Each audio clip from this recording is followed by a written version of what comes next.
Hello friends, August 3, 2024 இன்றைய தங்கம் மற்றும் வெள்ளியின் விலையை பற்றி பார்க்கலாம். முதலில் வெள்ளியின் விலையை பற்றி பார்க்கலாம். நேற்று 1 கிராம் 91 ரூபாயாக இருந்த வெள்ளியின் விலை இன்று கிராமிற்கு 1 ரூபாயும் 10 கிராமிற்கு 10 ரூபாயும் குறைந்துள்ளது. அதன்படி இன்று 1 கிராம் 90 ரூபாய்க்கும் 10 கிராம் 900 ரூபாய்க்கும் 1 கிலோ 90,000 ரூபாய்க்கும் விற்பனையாகி வருகின்றது. அடுத்து 24 கேரட் ஆபரண தங்கத்தின் விலையை பற்றி பார்க்கலாம்.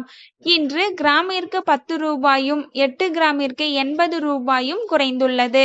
அதன்படி இன்று 1 கிராம் 6,905 ரூபாய்க்கும் 8 கிராம் 55,240 ரூபாய்க்கும் 10 கிராம் 69,050 ரூபாய்க்கும் விற்பனையாகி வருகின்றது. அடுத்து 22 கேரட் ஆபரண தங்கத்தின் விலையை பற்றி பார்க்கலாம். இன்று கிராமிற்கு 10 ரூபாயும் 8 கிராமிற்கு 80 ரூபாயும் குறைந்துள்ளது. அதன்படி இன்று 1 கிராம் 6,450 ரூபாய்க்கும் 8 கிராம் 51,600 ரூபாய்க்கும் 10 கிராம் 64,500 ரூபாய்க்கும் விற்பனையாகி வருகின்றது. தேங்க்யூ ஃபார் வாட்சிங்.